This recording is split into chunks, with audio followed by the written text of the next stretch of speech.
खनिज एवं ऊर्जा संसाधन। क्वेश्चन है, जस्ता शोधक संयंत्र कहाँ स्थापित किया गया है? जस्ता क्या होता है? ज़ेडन, जिंक। तो ये स्थापित किया गया है देबारी, उदयपुर में। कहाँ पर? देबारी, उदयपुर। अब देखिए, खनिजों की बात हो रही है यहाँ पे, तो खनिजों का उत्पादन की दृष्टि से अलग स्थान होता है और भंडारण की दृष्टि से अलग होता है। तो उत्पादन और भंडारण किसमें? उत्पादन और भंडारण, और वो भी किसका? सीसा और जस्ते का। दोनों में ही राजस्थान का क्या है? प्रथम स्थान है। आप लोग याद रखिएगा, सीसा और जस्ता के उत्पादन और भंडारण दोनों में ही राजस्थान का पूरे के पूरे देश में कौन सा स्थान है? प्रथम स्थान है। और इंटरेस्टिंग बात यह है कि पूरे भारत में जितना सीसा और जस्ता उत्पादित होता है उसका 95% जो है वो पूरे राजस्थान में उत्पादित होता है। 95% जो है राजस्थान में निकलता है। तो अब यहाँ से ये बात और निकल के आती है कि ये कौन कौन से जिले हैं जहाँ पर सीसा और जस्ते का उत्पादन होता है। तो आप लोग याद रखिएगा, इसमें है चित्तौड़, राजसमंद, भीलवाड़ा एंड उदयपुर। और उदयपुर में अब क्या स्थापित होने जा रहा है? जस्ता शोधक संयंत्र। और एक बात ये ध्यान में रखने की है कि जो उदयपुर है वहाँ पे एक फेमस माइंस है, आपने नाम सुना होगा, जावर। कौन सी? जावर की खान जो है वो उदयपुर में है, और ये सीसे जस्ते की सबसे बड़ी खान है पूरे राजस्थान में। और जो राजस्थान में जहाँ पे भी सीसा जस्ते का उत्पादन होता है, ठीक है, वो किसके द्वारा किया जाता है? भारत की अगर हम बात करें तो हिंदुस्तान जिंक लिमिटेड द्वारा। तो सेंट्रल ऑर्गेनाइजेशन, आप ये भी ध्यान रखें कि हिंदुस्तान जिंक लिमिटेड जो है वो ही क्या करता है? सीसे जस्ते का निष्कर्षण करवाता है। और जिस प्रकार उदयपुर में जावर की खान है, उसी प्रकार से चित्तौड़गढ़ जिले में भी एक रामपुरा आगुचा माइंस है।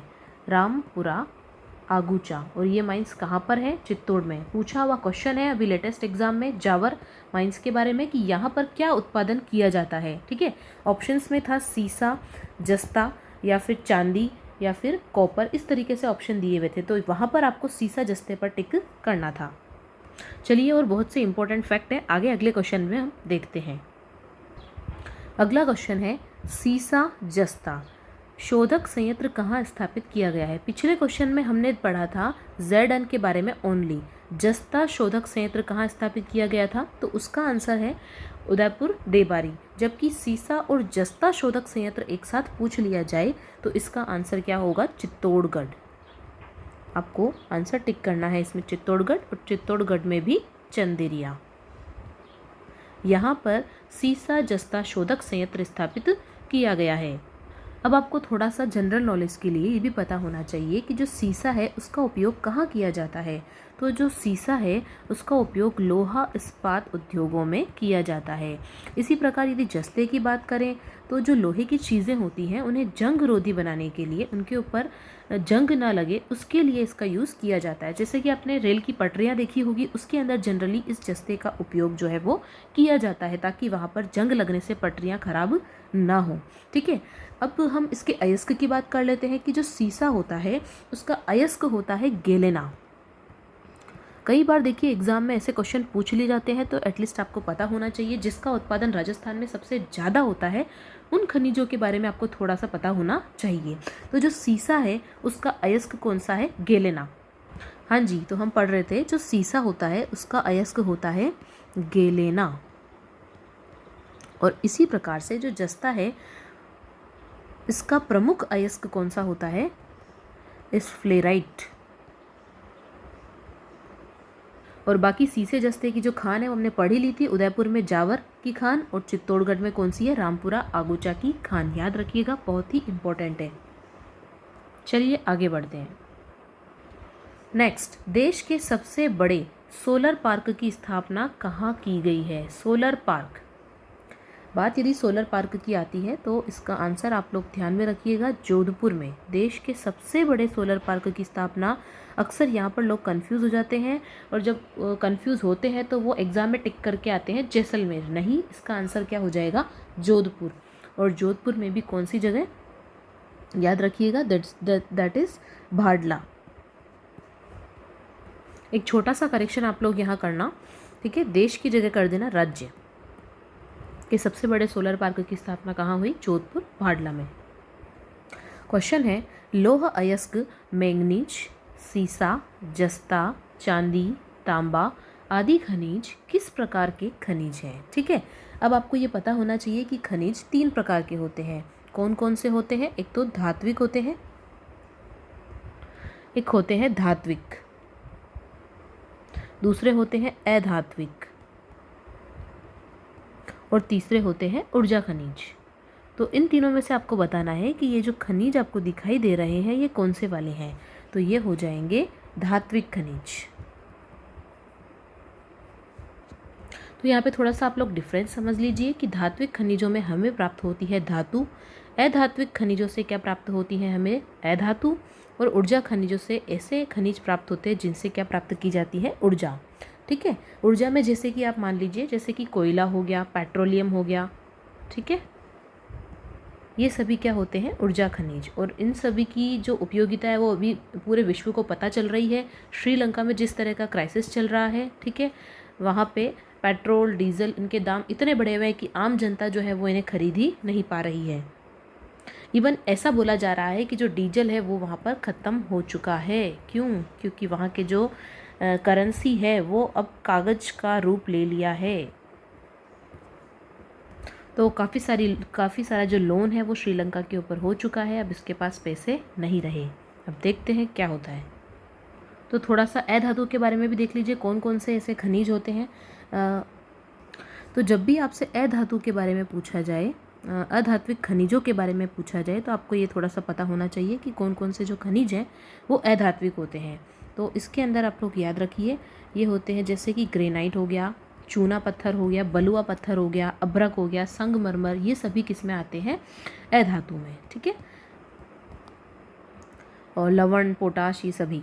और हमने एक देखा था धात्विक खनिज। तो धात्विक में जितनी भी धातुएं हैं वो सभी धात्विक खनिजों में आ जाएंगे। ठीक है, लाइक व्हाट, जैसे कि लोहा हमने देखा था, है ना, लोहा अयस्क, तांबा, लेड, टिन, ये कुछ अलोह धातु भी हैं। और कुछ बहुमूल्य खनिजों में आ जाते हैं, जैसे कि इसमें चांदी देखा था अभी हमने, इसके अलावा सोना होता है, प्लेटिनम होता है। तो ये सभी धात्विक खनिजों में आते हैं। और ऊर्जा खनिज हमने देख ही लिए, जैसे कि कोयला और पेट्रोलियम। तो खनिज वही हैं जिन्हें हम क्या बोलते हैं? मिनरल्स बोलते हैं। ठीक है, वही है। अब देखिए क्वेश्चन है, खनिजों की उपलब्धता एवं उत्पादन में राजस्थान का सर्वाधिक महत्वपूर्ण क्षेत्र है। क्षेत्र पूछा है कि कहाँ से जो है खनिज सबसे ज़्यादा हमें उपलब्ध होते हैं। तो इसका आंसर होगा अरावली, अरावली पर्वतमाला क्षेत्र। अरावली पर्वतमाला क्षेत्र में खनिजों की प्रचुर मात्रा है। क्वेश्चन है, कौन सा कोयला उत्तम किस्म का होता है? तो ए फॉर एंथ्रेसाइट, याद रखना होगा आपको, दिस इज एंथ्रेसाइट। ये जो कोयला है सबसे उत्तम किस्म का होता है, सबसे ग्रेट होता है, कोयले में नंबर 1 पर होता है। लेकिन यदि बात की जाए राजस्थान की दृष्टि से, तो राजस्थान में जो सर्वाधिक कोयला पाया जाता है, सर्वाधिक जो भंडार मिले हैं वो बीकानेर जिले में मिले हैं। और ये किसके हैं? लिग्नाइट कोयले के। कौन सी किस्म है ये? लिग्नाइट। तो राजस्थान का पूछा जाए तो लिग्नाइट सबसे ज़्यादा है। और कोयले की उत्तम क्वालिटी पूछी जाए, दैट इज़ एंथ्रेसाइट। अब आप पूछे कि कोयले का उपयोग कहाँ होता है, हमारे क्या काम आता है कोयला? हमारे घर में तो हम जनरली यूज़ में लेते नहीं है। तो ये जो जितने भी थर्मल पावर प्लांट चल रहे हैं जहाँ से विद्युत का उत्पादन होता है, ठीक है, जितने भी थर्मल पावर प्लांट हैं, उसके अलावा जो रेलवेज़ हैं उसमें भी इनका यूज़ किया जाता है। आपने देखे होंगे कई बार मालगाड़ी जो खड़ी रहती है उनमें पूरे जो डिब्बे होते हैं, पूरी जो गाड़ी होती है वो किनसे भरी होती है? कोयले से भरी हुई होती है। इसके अलावा जो साइंस बैकग्राउंड से हैं या जो नहीं भी हैं उन्हें ये भी पता होगा कि जो कोयले हैं वो जनरली 4 प्रकार के होते हैं। सबसे पहले एंथ्रेसाइट जो है वो भी हमने देखा था, उत्तम क्वालिटी। उसके बाद में आता है बी से बिटुमिनस, ठीक है। उसके बाद आता है लिग्नाइट, 3rd नंबर पे आता है लिग्नाइट जो कि राजस्थान में सबसे ज़्यादा पाया जाता है। और उसके बाद में आता है पीट, ठीक है। तो ये चारों प्रकार होते हैं कोयले के। और क्वालिटी वाइज ये अल्फ़ाबेटिकल ऑर्डर में भी है, आप इस तरीके से याद रख सकते हैं। चलिए, राजस्थान में कौन सा कोयला पाया जाता है? अभी हमने पढ़ा था राजस्थान में लिग्नाइट कोयला पाया जाता है, लिग्नाइट। नेक्स्ट क्वेश्चन है राजस्थान में लिग्नाइट कोयला कहाँ कहाँ पाया जाता है। तो अभी हमने देखा था ये कहाँ पाया जाता है, मोस्ट ऑफ तो बीकानेर में, उसके बाद नागौर में भी पाया जाता है और बाड़मेर में भी पाया जाता है।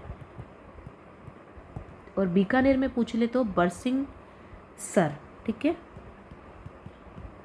बरसिंह सर बीकानेर में। नागौर की बात करें तो मेड़ता रोड, मेड़ता जहाँ से मीराबाई याद आती हैं, ठीक है, मेड़ता रोड। और बाड़मेर, बाड़मेर में कपूरड़ी, कपूरड़ी से कपूर नहीं कोयला प्राप्त होता है, ठीक है। इधर है Barsinghsar, Merta road, Kapurdi. Bikaner Barsinghsar, Nagaur Merta road, Barmer Kapurdi, इन तीनों जगह पर क्या पाया जाता है, राजस्थान में लिग्नाइट कोयला पाया जाता है। अगला क्वेश्चन है राजस्थान का पहला सुपर थर्मल पावर स्टेशन स्थित है, कहाँ पर स्थित है। तो याद रखिएगा राजस्थान का जो पहला है वो सबसे नॉर्थ में राजस्थान की श्री गंगानगर, कहाँ पर, श्री गंगानगर। और श्री गंगानगर में बात करें तो सूरतगढ़, श्री गंगानगर में राजस्थान का पहला सुपर थर्मल पावर स्टेशन स्थित है। अगला क्वेश्चन है राजस्थान में लिग्नाइट ताप विद्युत संयंत्र कहाँ स्थित है। लिग्नाइट स्पेशली पूछा गया है आपको, जब लिग्नाइट के बारे में पूछ रहे तो आंसर होगा बाड़मेर, क्या होगा, बाड़मेर। और बाड़मेर में भी याद रखें तो गिरल, गिरल बाड़मेर में लिग्नाइट ताप विद्युत संयंत्र स्थित है। अगला क्वेश्चन है किस स्थान पर कोयले पर आधारित ताप विद्युत संयंत्र स्थित है। तो इसका आंसर हो जाएगा आपका छबड़ा, बारा के पास में, बारा में पड़ता है छबड़ा। यहाँ पर बहुत बड़ा तापी है विद्युत संयंत्र जो है वो स्थित है। और आई थिंक इसका टॉप 3 में स्थान है, ये सेकंड नंबर पे होना चाहिए पूरे के पूरे राजस्थान में। और आप लोग मुझे करेक्ट करके बताइए कि क्या मैं सही बोल रही हूँ, चेक करके कमेंट कीजिए।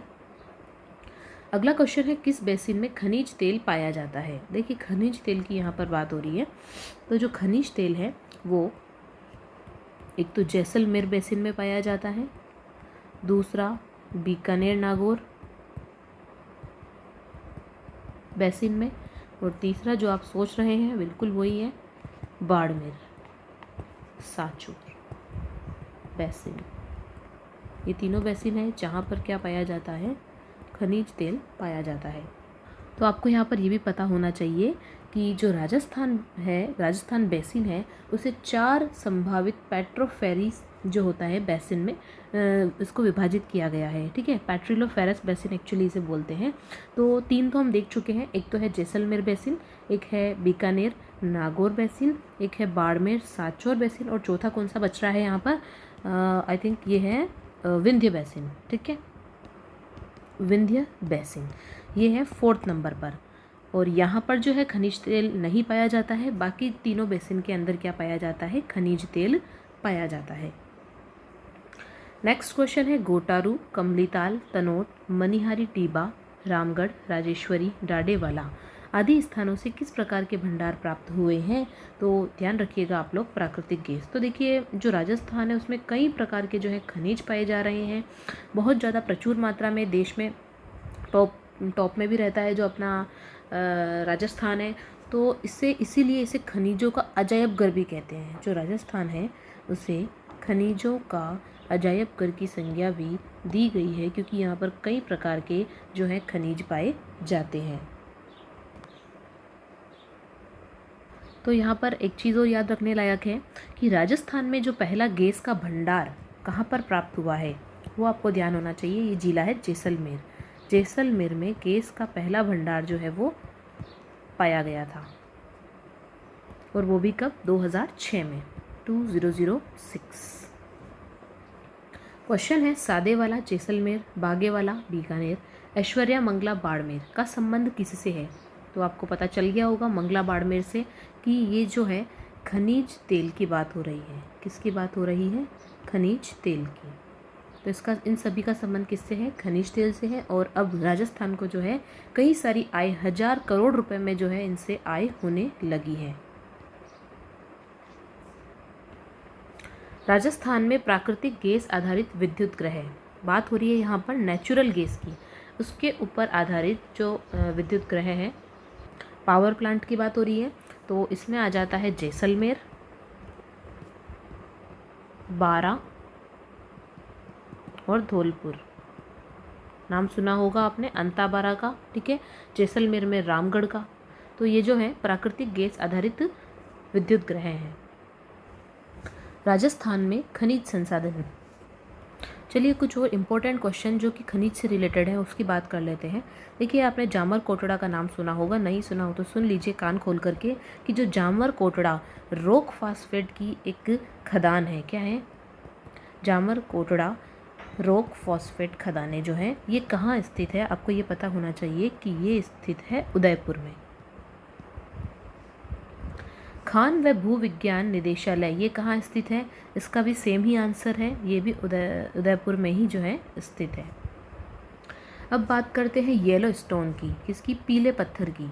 जो पीले पत्थर है उसके लिए कौन सा शहर जो है वो प्रसिद्ध है या फिर जिला कह लीजिए, तो ये है जैसलमेर। यहाँ पर पीले पत्थर जो है वो बहुत ही फेमस है। एक क्वेश्चन जो मैं आपको ऑलरेडी बता चुकी हूँ कि जो जावर की खान है उदयपुर वो किस खनिज के लिए विख्यात है, तो वो सीसा जस्ता के लिए विख्यात है। ये भी हाल ही में पूछा हुआ प्रश्न है, ठीक है। राजस्थान के मंगला क्षेत्र से कौन सा खनिज प्राप्त होता है, तो मंगला क्षेत्र से खनिज तेल प्राप्त होता है, ये आप लोग याद रखिएगा। इसी प्रकार जो टंगस्टन है उसमें भी राजस्थान जो है वो प्रथम नंबर पर आता है। इसका उत्पादक राज्य है, प्रमुख उत्पादक राज्य है टंगस्टन का राजस्थान, ठीक है। और जो टंगस्टन है इसे और क्या कहते हैं? वुल्फ्राम भी कहते हैं। यदि टंगस्टन की जगह वुल्फ्राम लिखा आ जाए तो इस तरीके से भी पूछा जाता है कि जो वुल्फ्राम है वो किस धातु को कहा जाता है, तो वुल्फ्राम जो है वो टंगस्टन को कहा जाता है और इसका राजस्थान जो है प्रमुख उत्पादक राज्य है। इसी प्रकार एक खान का नाम आप लोग और याद रखिए, गिरल खदान। क्या नाम है इसका? गिरल खदान। और ये किसके लिए फेमस है? कोयले के लिए। ये जो गिरल है वो कोयले के लिए फेमस है। और कौन सा कोयला यहाँ पर पाया जाता है? लिग्नाइट। कौन सा कोयला पाया जाता है यहाँ पर? लिग्नाइट। और ये जो खदान है वो कहाँ स्थित है? बाड़मेर में। सीसा और जस्ता के लिए आपको बता ही चुके हैं कि जो सीसा जस्ता है उसमें राजस्थान जो है वो सबसे बड़ा उत्पादक है। राजस्थान सबसे बड़ा उत्पादक राज्य है पूरे के पूरे भारत में। रॉक फॉस्फेट का हम देख ही चुके हैं कि ये जो है सबसे ज़्यादा कहाँ निकाला जाता है, तो ये निकाला जाता है जामर कोटड़ा में। और जामर कोटड़ा कहाँ स्थित है? तो उदयपुर में। अभी हमने एक क्वेश्चन पढ़ा था कि सबसे ज़्यादा जो खनिज है वो राजस्थान में किस क्षेत्र से निकाले जाते हैं, तो अरावली तो सबको पता ही होगा। अगर एग्जामिनर इसे टफ करना चाहेगा तो इसमें मध्य अरावली आपको याद रखना है। कौन सी अरावली? न कि उत्तर न ही दक्षिण, दैट इज़ मध्यवर्ती जो अरावली क्षेत्र है ना, वहाँ से खनिजों का उत्पादन सबसे ज़्यादा किया जाता है। तेल रिफाइनरी से भी क्वेश्चन पूछा जा सकता है कि जो तेल रिफाइनरी है राजस्थान में वो कहाँ स्थापित की गई है, तो आप सभी को पता होना चाहिए ये पचपदरा बाड़मेर में स्थापित की गई है। पचपदरा बाड़मेर तेल रिफाइनरी। इसके अलावा बाड़मेर में एक चीज़ और है, राजस्थान का सबसे बड़ा लिग्नाइट आधारित कन्वेयर बेल्ट। अगर इस तरीके से क्वेश्चन पूछ ले कन्वेयर बेल्ट तो आप लोग कंफ्यूज ना होइए। लिग्नाइट आधारित जो कन्वेयर बेल्ट है वो बाड़मेर में स्थित है। चलिए आगे बढ़ते हैं। जैसा कि आप सभी को पता ही है कि जो भारत है वो कृषि प्रधान देश है, तो ये क्वेश्चंस भी आपके एग्ज़ाम की दृष्टि से महत्वपूर्ण होते हैं। तो राजस्थान में किससे सर्वाधिक सिंचाई की जाती है, तो आंसर क्या हो जाएगा? नलकूप और कुओं से। और इसमें भी आपसे पहला पूछा जाए तो आपको टिक करना है नलकूप को, ठीक है। तो नलकूप और कुओं से सबसे ज़्यादा जो है वो सिंचाई की जाती है। तो लगभग आप ये मान के चलिए कि टोटल जितनी भी सिंचाई की जाती है उसका 60% भाग जो है वो नलकूप और कुओं से की जाती है। उसके बाद नहरों से की जाती है, लगभग 32% जो है वो नहरों से की जाती है, ठीक है। उसके बाद तालाबों से लगभग बहुत ही कम की जाती हैं और जो भी अन्य साधन हैं उनसे की जाती हैं। तो सबसे फर्स्ट नंबर पे ये होता है और सेकंड नंबर पूछ लिए तो नहर आपको याद रखना है। वाटरमैन जल पुरुष के नाम से कौन प्रसिद्ध है, तो याद होना चाहिए राजेंद्र सिंह। राजेंद्र सिंह जी जो हैं उन्हें वाटरमैन जल पुरुष के नाम से जाना जाता है और इसके लिए इन्हें रेमन मैग्सेसे अवार्ड भी मिल चुका है। Ramon Magsaysay award. कौन से जिले से बिलोंग करते हैं ये? अलवर जिले से। तो इन्हें किस लिए जाना जाता है? वाटर मैनेजमेंट के लिए जाना जाता है। पर्यावरणविद है Rajendra Singh ji. Ramon Magsaysay award मिल चुका है। इसके अलावा शायद इन्हें एक और पुरस्कार मिल चुका है, दैट इज़ स्टॉकहोम। स्टॉकहोम पुरस्कार भी इन्हें मिल चुका है। और कहाँ से बिलोंग करते हैं ये? अलवर से। अगला क्वेश्चन है जल संरक्षण हेतु सिंचाई की उत्तम विधि कौन सी है? तो आपने देखा होगा फव्वारे चलते हैं तो फव्वारा विधि होती है। इसके अलावा बूंद बूंद सिंचाई, क्या बोलेंगे? बूंद बूंद सिंचाई जो है वो जल संरक्षण हेतु सिंचाई की उत्तम विधि है और फव्वारों के द्वारा भी की जाती है। इससे क्या होती है, जो सिंचाई है वो समरूपता से होती है। पूरी जो भूमि है वो सभी जो भी भाग है भूमि का वो सभी अच्छे तरीके से गीले भी हो जाते हैं। और एक ऐसा नहीं होता है कि एक जगह बहुत ज़्यादा गीला हो गया तो एक जगह सूखा रह गया। ठीक है, तो यहाँ पर एकदम बराबर मात्रा में अच्छे से सिंचाई होती है, बूंद बूंद सिंचाई फव्वारों से। राजस्थान का बाजरा, ईसबगोल, सरसों, ग्वार, मोट एवं जीरे के उत्पादन में देश में कौन सा स्थान है? तो याद रखिएगा पहला। अब देखिए ये क्वेश्चन घूम फिर के कैसे भी आ सकता है कि बाजरे में कौन सा स्थान है, तो भी आपको याद रखना है पहला है। ठीक है, ऐसा पूछा जा सकता है कि देश का कौन सा राज्य है जिसका सरसों के उत्पादन में पहला स्थान है, तो कौन सा हो जाएगा? राजस्थान। ठीक है, ग्वार, मोट, जीरा इन सभी में, ईसबगोल में राजस्थान का प्रथम स्थान है पूरे देश में। एशिया महाद्वीप का सबसे बड़ा कृषि फार्म कहाँ स्थित है? तो ये स्थित है सूरतगढ़ में। मेवाड़ का प्रमुख भोजन कौन सा है? मक्के दी रोटी। ठीक है, तो प्रमुख भोजन है मेवाड़ का मक्का। और यहाँ पर मक्के से कई प्रकार के पकवान भी बनाए जाते हैं। ठीक है, जैसे मक्के की पापड़ी हो गई, इससे पॉपकॉर्न बनाए जाते हैं, आम भाषा में फुल्लिया बोलते हैं इसे। ठीक है, तो मेवाड़ का प्रमुख भोजन क्या हो गया है? मक्का। और कई प्रकार की चीज़ें इससे बनाई जाती हैं।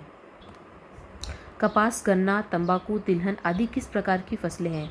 ठीक है, जैसे कि तंबाकू को देखिए, कपास को देखिए, जनरली अपन घर में तो काम में लेते नहीं है। ठीक है, तो जो है इन्हें क्या बोला जाता है? व्यापारिक फसलें। ठीक है, और ऐसा इसलिए भी कहा जाता है कि जनरली ये जो चीज़ें हैं वो रॉ मटेरियल के रूप में उपयोग में आती हैं। इनसे कई और सामान बनता है, जैसे कि कपास के थ्रू कपड़े बनाए जाते हैं, गन्ने से शक्कर बनाई जाती है। ठीक है, तंबाकू भी कई चीज़ों में, बीड़ी, सिगरेट इत्यादि में, गुटकों में काम में ली जाती है। तो ये सभी क्या कहलाती हैं? व्यापारिक फसलें कहलाती हैं। अगला क्वेश्चन है राजस्थान का प्रमुख खाद्यान्न कौन सा है? कई लोग अब कंफ्यूज हो रहे होंगे कि पहले हमने मक्का पढ़ा था। अरे मक्का जो था वो मेवाड़ का पढ़ा था। मेवाड़ का खास भोजन जो है, खास भोजन की बात कर रहे थे हम, तो वो है मक्का। लेकिन हम राजस्थान के प्रमुख खाद्यान्न की बात कर रहे हैं, तो राजस्थान की दृष्टि से आंसर आ जाएगा आपका बाजरा। और इसके अंदर जो राजस्थान है वो प्रथम स्थान पर भी है, ये भी हम पढ़ चुके हैं। अगला क्वेश्चन है इंदिरा गांधी नहर से राजस्थान के किस जिलों में सिंचाई होती है? तो याद रखिएगा इससे पहला श्री गंगानगर में सिंचाई होती है, दूसरा बीकानेर में होती है और तीसरा हनुमानगढ़ में होती है। ठीक है, इनसे क्या होती है? इंदिरा गांधी नहर से राजस्थान के इन 3 जिलों में सिंचाई होती है, श्री गंगानगर, बीकानेर, हनुमानगढ़। वाटरमैन राजेंद्र सिंह को किस प्रकार से सम्मानित किया गया? देखिए हम क्लास 7th के जो है वो क्वेश्चंस पढ़ रहे हैं, इंपॉर्टेंट जो भी थे, तो ये ऑलरेडी हम देख ही चुके हैं। ठीक है, किस प्रकार से सम्मानित किया गया है इन्हें, एक्चुअली किस अवार्ड से सम्मानित किया गया है? दैट इज़ रमन मैग्सेसे, हम ऑलरेडी पढ़ चुके हैं। और उसके बाद में इन्हें आई थिंक 2015 के अंदर स्टॉकहोम से भी सम्मानित किया गया है, रमन मैग्सेसे और स्टॉकहोम। अब एक नए टॉपिक पे आ गए हैं, राजस्थान में कृषि विपणन। हालांकि ये टॉपिक भी कृषि से ही संबंधित है, लेकिन यहाँ पे बात होगी किसकी? विपणन की। ठीक है, तो राज्य की जोधपुर मंडी किसके लिए प्रसिद्ध है? तो याद रखिएगा जो राज्य की जोधपुर मंडी है वो जीरा, जैसे जोधपुर जैसे जीरा के लिए ये फेमस है और इसमें राजस्थान का प्रथम स्थान भी आता है। क्वेश्चन है राजस्थान राज्य कृषि विपणन बोर्ड की स्थापना किस वर्ष में की गई? ठीक है, तो 1974 बिल्कुल याद होना चाहिए आपको। राजस्थान राज्य कृषि विपणन बोर्ड की जो स्थापना है वो 1974 में की गई। दूसरी बात कहाँ की गई ये भी आपको पता होना चाहिए, तो जयपुर में। कहाँ की गई? जयपुर में। चलिए अगला क्वेश्चन है राज्य की कोटा मंडी किसके लिए फेमस है? तो आपने सुना होगा कोटा में यदि कोई रहते हैं तो रामगंज मंडी, उनको तो पता ही होगा। ठीक है, रामगंज मंडी, और ये किसके लिए फेमस है? धनिया के लिए। धनिया आप जैसे ही उस मार्केट में एंटर करेंगे आपको धनिया ही धनिया की खुशबू आने लगेगी। तो रामगंज मंडी जो है वो धनिया के लिए फेमस है। और जीरा का अभी हमने देखा था कौन सी? जोधपुर फेमस है। और जोधपुर में भी अगर पर्टिकुलर बात की जाए दैट इज़ मेड़ता सिटी। और मिर्च के लिए यदि आपसे कोई पूछे तो टोंक, इसकी सबसे बड़ी जो मंडी है मिर्च की मंडी वो टोंक की फेमस है। इसके अलावा कोटा से एक चीज़ और याद रखनी है आपको, रामगंज मंडी जो कि कोटा की फेमस है, ये जो है यहाँ पर राज्य का द्वितीय मसाला पार्क भी स्थापित किया गया है। कौन सा? द्वितीय मसाला पार्क।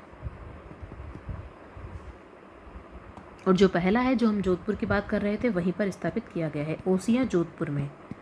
इसका उद्घाटन 2012 में किया गया था। तो पहला मसाला पार्क जोधपुर, दूसरा मसाला पार्क की बात आए तो कोटा। क्वेश्चन है पीडीएस का पूरा नाम क्या है? देखो, पीडीएस, पी से हो जाता है पब्लिक, ठीक है, डी से हो जाता है डिस्ट्रीब्यूशन, और एस से हो जाता है सिस्टम। यानी कि इसे क्या बोलेंगे हम? सार्वजनिक वितरण प्रणाली। पीडीएस का फुल फॉर्म क्या होता है? सार्वजनिक वितरण प्रणाली। तो वह तंत्र या प्रणाली जिससे देश में गरीब लोगों को खाद्यान्न वितरण की सुविधा प्रदान की जाती है, अभी अभी हमने पढ़ा, तो ये क्या होता है? पीडीएस। इसी के द्वारा क्या होता है? गरीब लोगों तक खाद्यान्न की आपूर्ति की जाती है। तो ये किसके लिए होता है? गरीब लोगों के लिए। लेकिन फिर भी हमारे देश में कहीं ना कहीं इस फील्ड में भी कहीं सारा भ्रष्टाचार व्याप्त है अभी भी। जिन लोगों तक जितना राशन पहुंचना है उतना राशन नहीं पहुंच पाता। तो ये जो पीडीएस होता है, इसमें दोनों ही सरकार का योगदान होता है, सेंट्रल प्लस स्टेट गवर्नमेंट, दोनों ही मिलकर के ये पीडीएस का कार्य चलाती है। चलिए बात कर लेते हैं थोड़ा बिजनेस की, ठीक है। तो राजस्थान में जो व्यापार है, राजस्थान में प्रथम सूती वस्त्र मिल द कृष्णा मिल्स लिमिटेड की स्थापना कहाँ की गई? ठीक है, तो आपको पता होना चाहिए ये कहाँ की गई थी? ब्यावर में। आंसर हो जाएगा इसका ब्यावर। ब्यावर में द कृष्णा मिल्स लिमिटेड की स्थापना की गई थी। ये क्या है? प्रथम सूती वस्त्र मिल है राजस्थान की। और ये भी पता होना चाहिए कि कब स्थापना की गई थी, तो 1889 में। ठीक है, अगला क्वेश्चन यही है कि स्थापना किस वर्ष की गई थी? तो अभी हमने देखा है 1889 में जो है इसकी स्थापना की गई थी। राज्य स्तरीय निर्यात पुरस्कार योजना के तहत कितने श्रेष्ठ निर्यातकों को पुरस्कृत किया जाता है? तो आंसर होगा इसका 35। राज्य सरकार ने कृषि प्रसंस्करण, कृषि व्यवसाय एवं कृषि निर्यात, क्या क्या चीजें बोली हैं? कृषि प्रसंस्करण, कृषि व्यवसाय, कृषि निर्यात प्रोत्साहन हेतु किस नीति का निर्माण किया है? ठीक है, नीति पूछा है यहाँ पे, तो ये है 2019 की नीति। कॉमन सेंस क्वेश्चन है, वह व्यापार जो एक देश से अन्य देशों के साथ किया जाता है वह किस प्रकार का व्यवसाय कहलाता है? तो जब देशों की बात होती है तो अंतरराष्ट्रीय। नेक्स्ट कॉमन सेंस वाला क्वेश्चन, वह व्यापार जो एक राज्य का अन्य राज्यों से हो तो वह किस प्रकार का कहलाता है? अंतरराज्यीय। ये क्वेश्चन आपके एग्जाम में नहीं आएगा कॉम्पिटिटिव में, हालांकि जो क्लास 7 के स्टूडेंट हैं उनके लिए ये थोड़ा उपयोगी हो जाता है। नेक्स्ट क्वेश्चन है यहाँ पर टेक्सटाइल सिटी के लिए, वस्त्र नगरी के नाम से कौन सा जिला जाना जाता है? तो ये है भीलवाड़ा, द टेक्सटाइल सिटी। राज्य में दूसरा बड़ा कृषि आधारित उद्योग कौन सा है? दूसरा पूछा है ना कि पहला, ठीक है, तो दूसरा है चीनी। तो पहले का कमेंट करके बताएं कि कौन सा है जो कृषि आधारित पहला बड़ा उद्योग है। ठीक है, तो दूसरे नंबर पे आ जाता है चीनी उद्योग। चलिए थोड़ी हिस्ट्री पढ़ ली जाए। राजस्थान के प्रमुख शासकों की यहाँ पे बात हो रही है, तो किस मुगल बादशाह ने जसवंत सिंह को वहाँ महाराजा की उपाधि प्रदान की थी? ठीक है, तो जसवंत सिंह को महाराजा की उपाधि किसने प्रदान की थी? तो आपको पता होना चाहिए, ये प्रदान की थी शाहजहाँ ने। जी हाँ, ये वही शाहजहाँ है जिन्होंने मुमताज की याद में ताजमहल बनवा दिया था। तो ये जो जसवंत सिंह थे वो कौन थे? याद रहे, मारवाड़ के महाराजा रहे थे, मारवाड़ के महाराजा। मिर्जा राजा जयसिंह की 1662 ईस्वी में बिहारी सतसई लिखी गई, उसके लेखक कौन है? तो इसका जवाब होगा राजकवि बिहारी। राजकवि बिहारी ने क्या लिखी थी? बिहारी सतसई लिखी थी। तो नाम से आपको पता चल जाएगा बिहारी से, राजकवि बिहारी ने। लेकिन ये पूछा जाएगा कि किसके काल में? तो मिर्जा राजा जयसिंह के काल में। कब लिखी गई? 1662 ईस्वी में। तो ये कौन थे? मिर्जा राजा जयसिंह। वैसे बात की जाए तो ये फर्स्ट थे, जयसिंह फर्स्ट थे, और ये आमेर रियासत के शासक हुआ करते थे। किसके? आमेर रियासत के। और इनके समय पे 3 मुगल शासक हुए थे। कौन कौन से? इनके समकालीन की बात की जाए तो एक है जहांगीर, दूसरा है शाहजहां और है औरंगजेब। इन तीनों का काल इन्होंने देखा था, मिर्ज़ा राजा जयसिंह ने आमेर के राजा। और यहाँ पर अगेन ये क्वेश्चन भी बन सकता है कि इन्हें किसकी उपाधि, मिर्ज़ा राजा की उपाधि से किसने सम्मानित किया था? तो मिर्ज़ा राजा के उपाधि से इन्हें शाहजहां ने सम्मानित किया था। राजपुताने का कर्ण किस शासक को कहा जाता है? तो ध्यान रहे, राजपुताने का जो कर्ण है वो महाराजा राय सिंह को कहा जाता है। चलिए रिलेटेड बातें देख लेते हैं जल्दी से। अब कर्ण किस लिए फेमस था? अपनी दानशीलता के लिए। तो राय सिंह भी जो थे वो अपनी दानशीलता के लिए बहुत ही फेमस हुए, ठीक है। और उन्हें ये जो उपाधि है किसकी, कर्ण की, वो किसने दी थी ये भी आपको पता होना चाहिए, मुंशी देवी प्रसाद ने। मुंशी देवी प्रसाद ने उन्हें इस कर्ण की संज्ञा दी। बहुत ही अच्छा प्रश्न है। संगीत राज, संगीत मीमांसा, सूड प्रबंध आदि किसकी कृतियां हैं? ये है महाराणा कुंभा की कृतियां। महाराणा कुंभा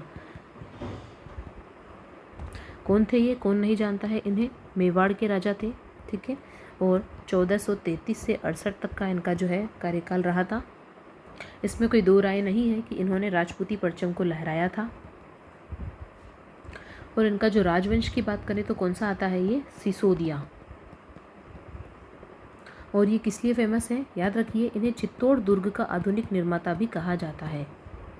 तो इस प्रकार चित्तौड़गढ़ का किला तो था ही, ठीक है, साथ साथ में कुंभलगढ़ का जो दुर्ग है और अचलगढ़ दुर्ग है वो भी इन्हीं के द्वारा बनवाया गया था। और वो भी कब? जब वो मात्र 35 वर्ष के थे। विजय स्तंभ को कौन नहीं जानता है, ठीक है। कीर्ति स्तंभ, विष्णु स्तंभ, जिस प्रकार से उन्होंने कीर्ति स्तंभ बनाया उसी प्रकार से ये जो संगीत राज है उसे भी क्या कहा जाता है? साहित्य का कीर्ति स्तंभ कहा जाता है संगीत राज को। उन्हीं के द्वारा रचित ये कृतियाँ हैं। अब इनसे संबंधित एक क्वेश्चन और एग्जाम में पूछा जा सकता है कि अभिनव भट्टाचार्य क्या उपाधि दी गई इन्हें? अभिनव भट्टाचार्य की उपाधि भी राणा कुंभा को ही दी गई थी। इसके अलावा अनेक उपाधियाँ दी गई थी। तो मेवाड़ के जितने भी शासक हैं उनके बारे में जितना बताया जाए उतना कम है। तो अभी हम यहाँ पे इनके खास युद्धों की बात कर लेते हैं, क्योंकि युद्ध जो है वो भी एग्जाम की दृष्टि से बहुत ही इंपॉर्टेंट रहते हैं। देखिए इसमें आता है सारंगपुर युद्ध। जो सारंगपुर युद्ध था वो 1437 में, और इनके अगेंस्ट में कौन थे? महमूद खिलजी। तो इस युद्ध में महमूद खिलजी को उन्होंने हरा दिया था और उन्होंने खदेड़ दिया था राज्य से, ठीक है। साथ ही साथ बाद में महमूद खिलजी उनसे माफ़ी मांग लेता है तो वो उन्हें छोड़ देते हैं। उसके बाद जो महमूद खिलजी हैं वो कुंभलगढ़ पर चढ़ाई करते हैं, ठीक है। उसके बाद गागरोन पर आक्रमण करते हैं, फिर मांडलगढ़ पर। इन सब में उनको मुँह की खानी पड़ती है, इन सब में वो हार जाते हैं। फिर उसके बाद में होता है अजमेर और मांडलगढ़ पर आक्रमण। Ajmer Mandalgarh, sorry I think ये मालगढ़ है, मांडलगढ़ नहीं है, क्योंकि मांडलगढ़ तो अजमेर साइड में नहीं पड़ेगा, तो ये मालगढ़ है। तो अजमेर और मालगढ़ पर भी आक्रमण होता है। और इसमें आता है यहाँ पर महमूद गजनी। और जैसा कि राणा जो कुंभा थे उनका परचम था, तो इसमें भी ये महमूद खिलजी जो है वो हार जाते हैं। फिर यहाँ पे कन्फ्यूज़न हो रहा है, खिलजी नहीं है, गजनी है, महमूद गजनी। उसके बाद ये जो महमूद गजनी है, ठीक है, वो कौन सा युद्ध में आते हैं? जावर युद्ध में।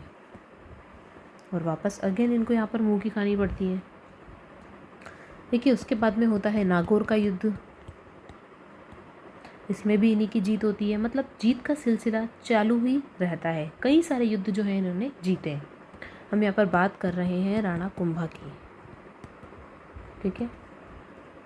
उसके बाद में जो है राणा कुंभा विजय स्तंभ भी बनाते हैं, ठीक है। आपको पता ही होगा जो सारंगपुर की जो युद्ध हुआ था उसकी विजय में, चित्तौड़ विजय पर जो है विजय स्तंभ बनाते हैं।